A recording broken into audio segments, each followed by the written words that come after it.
Polkadot is fundamentally a top cryptocurrency project that has been branded an Ethereum killer. And in today's video, we're going to take a look at what Polkadot is and why the technology in Polkadot is really so great.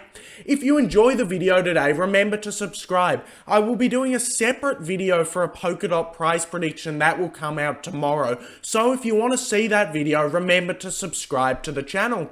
Also, remember nothing in this channel is financial advice, and you should make your own investment decisions. So, Polkadot is basically a blockchain protocol that unites an entire network of purpose-built blockchains. So blockchains with specific purposes are all on this network, and they can all operate together at a scale. All Polkadot does is it merely provides interoperability, consensus, security, and services for other blockchains. These separate blockchains are called parachains on the Polkadot network. So all it does is it's connecting these different blockchains together in a single network, allowing them to process transactions in parallel and exchange data with each other. So you can kind of think of Polkadot as a huge network, one big internet you could say, and it has a whole bunch of little blockchains on it, and they can all exchange data, and they can all run and operate off the Polkadot blockchain.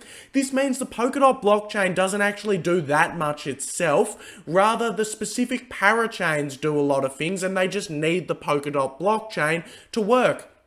Generally, these huge blockchains, where heaps of blockchains are run off it, have tons and tons of value, and they have tons of use when all of these blockchains are run off it, and they tend to be the bigger blockchains, which is why Polkadot is number 8 on CoinMarketCap. Also, something important to note, the Polkadot relay chain, which is the main chain and the heart of the network, does not natively support smart contracts.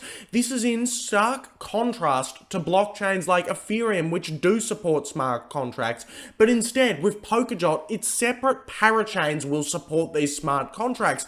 So this is a really new way of operating that's different to Ethereum and different to Cardano, which is why I think it'll have its own place in the space but not quite kill Ethereum. So, it promotes interoperability, scale, it's easy for developers to build on, which is very important for getting projects on it. It's forkless, so it doesn't use all the hard forks like, say, Cardano does to upgrade. All this really means is it's very easy for the blockchain to keep upgrading and scaling without these big hard forks. It has security for everyone and users vote for governance. Now, one of the reasons I'm so bullish on blockchain is because it's founded by Gavin Wood. Now, 5 people, or I think maybe even 8 people, founded Ethereum. Vitalik Buterin was the main man who founded Ethereum, but there were a lot of other co-founders. Charles Hoskinson is one of these people who went off to found Cardano, and Gavin Wood is another one of these people who went off to found Polkadot. These are the 2 Ethereum co-founders who have left the project and have done really big things. Gavin Wood invented Solidity, which is the coding language for Ethereum, and he established Polkadot to deliver on the promises that Ethereum could not. He's very ambitious, and I have a lot of faith in a coder like Gavin Wood to do some really good stuff for the network. Polkadot raised $140 million in its initial 2017 ICO and later raised a further $100 million. Obviously, all of this money has gone into developing the network and making it heaps better, so it's a really expensive network that's been developed by one of the best coders in the world, which is Gavin Wood. So I'm quite bullish when I see that such a strong leadership team is in place for Polkadot. So, Polkadot, as I've already said, promotes interoperability, so all of these separate blockchains can communicate with each other and developers can easily customize the blockchains, so it's very good Polkadot. Polkadot also promotes scalability. Now, this is one of the things Ethereum's not that good at. They have a lot of high gas fees and they have not that many transactions per second. However, I do believe this will change with ETH 2.0.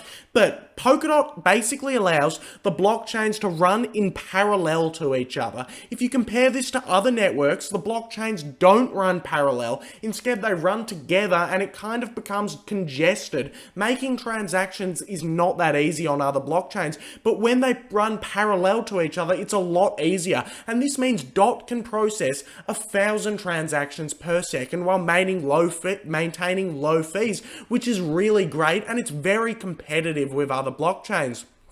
Polkadot is also trying to do a very good governance mechanism. Lack of governance structure can mean that updates don't go through on blockchains, and Polkadot is a very good user voting system, and they voted for multiple changes like changing the supply of DOT and a bunch of other things which has really helped the blockchain. So I do like this governance system. So, as I've already said, the relay chain is the heart of Polkadot. The parachain is the sovereign blockchains, and the bridge chain is how parachains connect to external networks. We've already gone through a little bit of all of these things, and this is just putting it into clear English so you can understand what this is. I don't think it matters too much if you don't know everything about the specific technology, because I'm not a coder myself and it can be quite difficult. However, it's interesting to know. Consensus is achieved on the blockchain basically similar to most chains just by staking nodes. It's a proof of stake blockchain. So the validators will stake the nodes, and all this means is there's a whole bunch of computers around and they're maintaining consensus and security on the blockchain, keeping it running by staking on the blockchain, where they just lock up their cryptocurrencies to allow the blockchain to continue to function. The collators are a bit complex, but they maintain the network's efficiency and the transactional rate.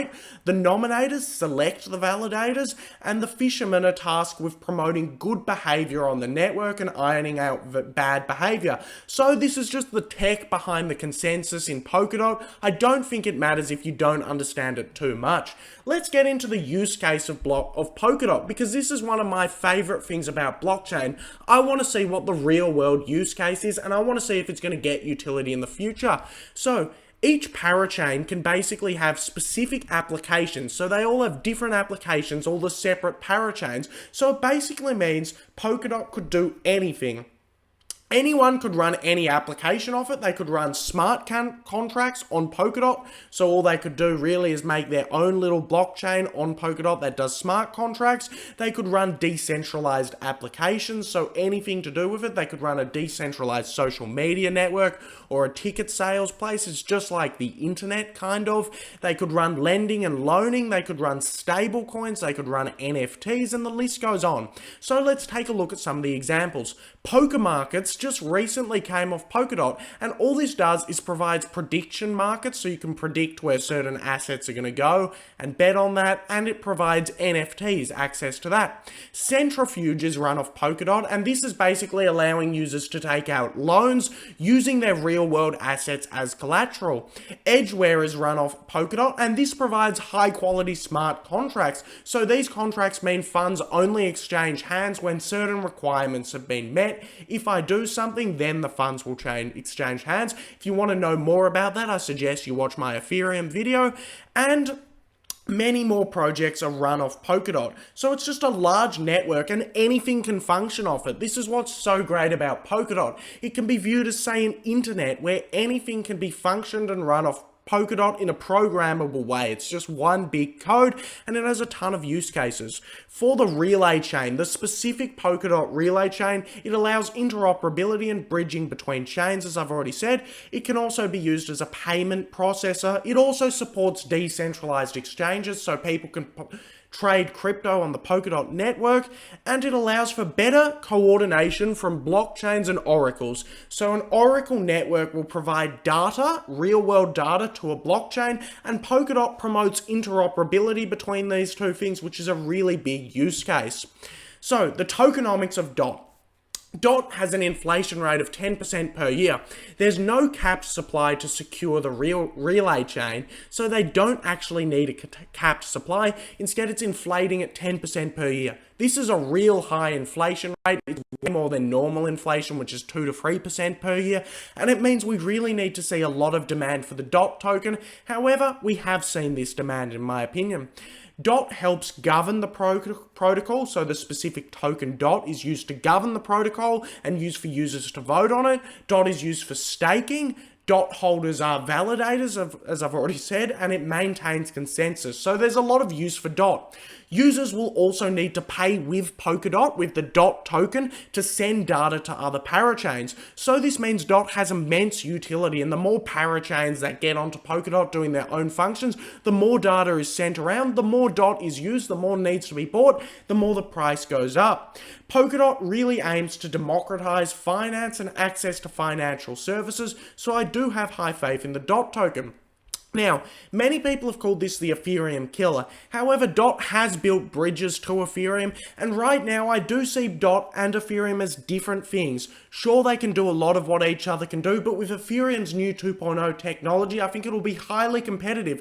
And some people will say, okay, DOT's better for interoperability, I'd rather launch my project off DOT, and others will say Ethereum is better for this, that, and all that. Ethereum's more tested, it's more proven, I'll run my project off Ethereum, so I don't necessarily see the two as competing. Now, Polkadot is number 8 on CoinMarketCap, so it's recently been doing pretty well. It's had a lot of flat time at around $40, and I do believe Polkadot is worth more than Dogecoin, XRP, and Binance Coin in my opinion. I know Binance Coin's a big call. I don't think it'll overtake Binance Coin this cycle, but I do see it sitting at a firm 5th place behind Binance Coin, Cardano, Ethereum, and Bitcoin, so I am quite bullish on it.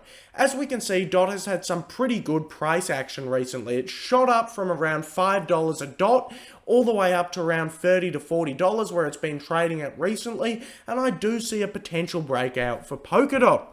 Of course, if you enjoyed the video, remember to like and subscribe. We just got 215 subscribers, so it would be much appreciated. Thanks for watching the video.